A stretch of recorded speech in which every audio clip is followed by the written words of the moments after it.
Bienvenue à vous dans cette nouvelle vidéo d'actualité auto, celle du 30 décembre 2025, et pour cette avant-dernière vidéo de l'année, on a beaucoup de sujets à aborder. Déjà, on parlera du flop du leasing social et de la voiture électrique en France. Nous parlerons ensuite de la Commission européenne qui reconnaît que la filière européenne de batteries pour voitures électriques est particulièrement faible et n'a d'autre choix que de sortir le chéquier pour la soutenir financièrement. On parlera également d'actualité plutôt orientée technologie avec les poignées de portières affleurantes qui deviennent interdites. Et puis pour terminer, on parlera de XPeng, marque de voiture électrique chinoise qui veut proposer en Europe à un tarif extrêmement agressif une voiture électrique à prolongateur qui peut dépasser les 1500 km d'autonomie. Ce sont les sujets de cette vidéo du 30. J'espère que cette avant-dernière vidéo de l'année vous intéressera et j'espère que si c'est le cas, vous penserez à le montrer comme vous l'avez fait tout au long de cette année 2025 en vous abonnant pour les prochaines vidéos, en laissant un like à celle-ci, en la boostant si l'option apparaît chez vous et en laissant un petit commentaire pour participer au référencement tout en donnant votre avis sur l'actu du jour. On va commencer avec un sujet orienté techno, les poignées de portières affleurantes. Ce sont les fameuses poignées escamotables intégrées aux portières qu'on connaît par exemple chez Tesla. Et bien elles deviennent tout simplement et purement interdites sur tous les véhicules neufs vendus en Chine à partir du 1er janvier 2027. Alors pour l'instant ça ne concerne que la Chine, mais sachez qu'une interdiction similaire est en cours de réflexion en Europe. Elle n'est pour l'instant ni promulguée ni parfaitement définie, mais ça va arriver probablement dans les prochains mois. À partir donc du 1er janvier 2027, toutes les voitures neuves vendus en Chine devront être équipés de poignées mécaniques, aussi bien à l'extérieur qu'à l'intérieur. Alors pourquoi différents continents commencent à s'intéresser aux technologies des poignées affleurantes? C'est tout simplement parce qu'elles ont été considérées comme potentiellement dangereuses en cas d'accident, puisqu'en cas par exemple d'un défaut d'alimentation électrique, les occupants du véhicule peuvent se retrouver incapables de sortir du véhicule et les équipes de secours de leur côté, à l'extérieur, doivent se retrouver parfois à briser la vitre du véhicule pour en faire sortir ses occupants, ce qui ajoute une surdose de complexité et de risque sur une situation déjà complexe et risqués. Les modèles qui sont déjà en commercialisation bénéficieront d'un délai de 25 mois pour se conformer aux nouvelles exigences, tandis que les nouveaux modèles, qui sont actuellement en cours de développement, disposeront de 13 mois après l'entrée en vigueur des règles pour adapter la position et le fonctionnement des poignées. Autant dire que pour tout un tas de modèles qui sont commercialisés aussi bien en Chine qu'ailleurs, en Europe par exemple, on risque dessus de voir les poignées affleurantes disparaître partout dans le monde, puisqu'il y a quand même assez peu de chances que les constructeurs fassent homologuer et produire deux systèmes d'ouverture de portières différents, puisque ça coûte 2 fois plus cher. Je voulais aussi bien sûr vous parler du bilan du leasing social, la saison 2, puisque le leasing social est revenu à la fin de l'année 2025. Les constructeurs, spécialement français, comptaient énormément dessus pour essayer d'écouler leur stock de voitures électriques, pour faire un petit peu gonfler les chiffres et en plus, si possible, essayer de réduire leurs amendes CO2. Eh bien, le leasing social de 2025 n'a pas vraiment atteint le succès escompté. Entre septembre 2025 et le 1er janvier 2026, le leasing social devait financer 50 000 dossiers d'achat de voitures électriques, objectif qui n'est pas atteint. Selon le ministère de la Transition écologique, on serait quelque part aux alentours des 49 000 dossiers. Alors vous allez me dire, c'est pas vraiment un échec puisqu'il manque que 1000 dossiers pour atteindre l'objectif final. C'est pas faux, sauf que si on dézoome un peu et qu'on compare avec le leasing social première saison, celui de 2024, celui de 2025 n'a pas vraiment bien marché, puisqu'en 2024, plus de 50 000 dossiers avaient été atteints en 6 semaines. Ce quota de 50 000 avait même été dépassé et le gouvernement avait dû arrêter entre guillemets en urgence ce dispositif pour éviter qu'il ne coûte trop cher aux contribuables. Ce qui est assez étonnant, c'est que tous les voyants semblaient pourtant au vert pour une réussite encore plus spectaculaire, puisque plus de constructeurs étaient engagés cette année dans le leasing social, plus proposaient des voitures éligibles et la communication avait commencé bien en amont. Résultat, pendant des mois, les concessions et les constructeurs ont accumulé des milliers de dossiers de demandes qui étaient préparés d'avance. 29 000 ont été déposés en seulement 2 jours à l'ouverture du leasing social, mais l'élan s'est rapidement essoufflé. Il a fallu près d'un mois pour franchir le seuil de 40 000 demandes. Alors pourquoi ce leasing social 2025 a moins bien marché?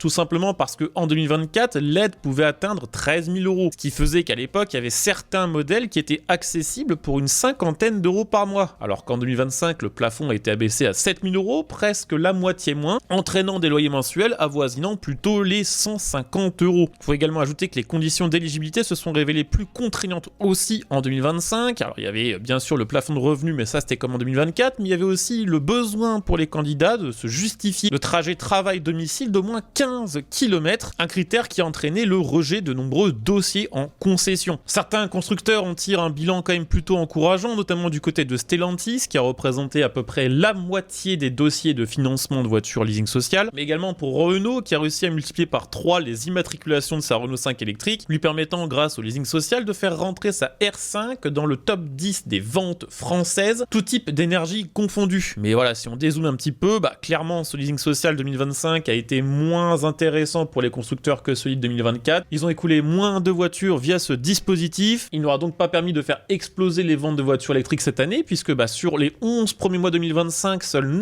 9% de plus de voitures électriques ont été vendues comparé à 2024. Et il montre quand même une espèce de forme de dépendance de la voiture électrique aux subventions. Il suffit de voir que quand les subventions baissent, les ventes de voitures électriques baissent, et surtout sur les environ 300 000 voitures électriques qui vont être écoulées sur 2025, 50 000 d'entre elles, c'est-à-dire presque 20%, ont été écoulées dans ce cadre du leasing social. C'est donc malheureusement pour les constructeurs pas demain la veille que la voiture électrique réussira à se vendre convenablement sans subvention.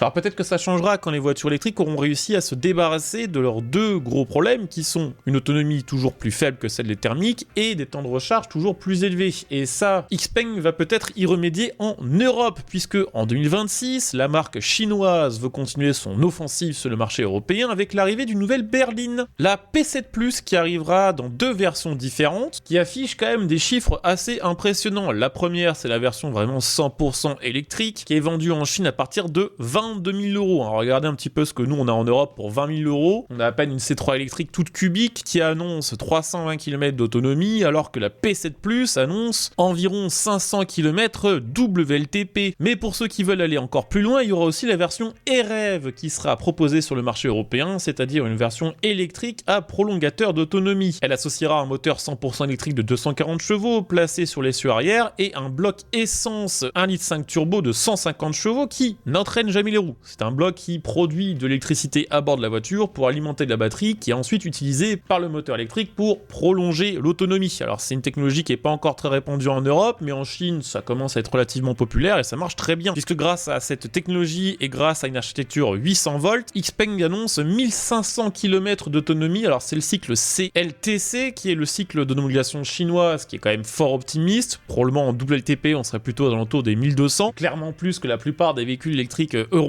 vendu actuellement. Et puis en plus de ça, avec sa recharge rapide, sa batterie passe de 20 à 80% de charge en environ 20 minutes. Alors il n'y a pas encore de prix qui est annoncé pour cette version e-Rev en Europe. Après il faut le dire, clairement le prix chinois de 22 000 € pour la version de base, faut s'attendre à ce qu'il soit au moins multiplié par 2 voire par 3 dès sa commercialisation dans l'Union européenne. Et d'ailleurs en parlant d'Union européenne, on va parler de la Commission européenne qui reconnaît que la filière européenne de production de batteries pour voitures électriques est toujours fragile, y compris les leaders du secteur comme ACC ou Verkor. L'UE considère que cette filière sera fragile tant que leurs sites de production n'auront pas atteint leur régime de croisière, ce qui peut encore prendre plusieurs années, raison pour laquelle elle va sortir le chéquier et va financer un programme baptisé Battery Booster qui prévoit l'octroi en 2026 de 1,8 milliard d'euros de prêts sans intérêt aux différents grands acteurs européens de la batterie pour leur permettre de survivre à cette période qui est nommée la vallée de la mort, la période où les infrastructures sont prêtes mais où les clients ne sont toujours pas suffisants pour que les entreprises puissent tenir seules, sans aide, sans subvention. Sur ces 1,8 milliard, 1,5 sont destinés aux fabricants de batteries et les 300 millions restants aux fournisseurs de matières premières. Alors c'est un changement de stratégie parce que jusqu'ici, ces entreprises pouvaient effectivement prétendre à des subventions, mais des subventions qui servaient à investir, c'est-à-dire justement à lancer les usines, à les construire. Désormais, on parle d'un soutien financier durant la montée en cadence, période où les entreprises ont besoin de trouver leurs clients et ont besoin de temps pour pouvoir multiplier leur production de batteries. On parle ici d'un mécanisme qui sera lié au volume réellement livré, qui sera décroissant dans le temps afin de récompenser la performance plutôt que les intentions. Le but c'est d'éviter que ACC, Verkor et toute la filière ne meurent avant qu'elle ait eu le temps de faire quoi que ce soit et avant qu'elle ait eu le temps ou l'opportunité peut-être de gratter des parts de marché des batteries chinoises, qui on le rappelle, les batteries chinoises représentent 99% des batteries qui équipent des voitures électriques. Autant vous dire que la lutte acharnée des constructeurs européens de batteries pour le dernier pourcent risque quand même d'en laisser quelques-uns sur le carreau. D'autant plus que les critères d'attribution de cette aide restent relativement flous et que le calendrier de la mise en œuvre annoncé pour 2026 suscite des inquiétudes face à la lenteur administrative européenne. Ce plan, c'est un peu la dernière carte que l'Union européenne peut jouer parce que si ça foire, à cause de la manière dont le droit européen est écrit, la Commission ne pourra pas instaurer directement de subventions à la production, la prochaine réforme du droit européen n'étant envisagée qu'à l'horizon 2028. Alors Alors ACC et Vercors pourront-elles survivre à cette vallée de la mort? Réponse en 2026. En attendant, on a fait le tour pour cette vidéo du 30 décembre. Rendez-vous demain pour la toute dernière de 2025. En attendant, j'espère que celle-ci vous aura intéressé, et si c'est le cas, j'espère bien sûr que vous penserez à le montrer en laissant un like, en vous abonnant, en devenant des soutiens via le bouton rejoindre. À demain donc pour la dernière de 2025. Ciao.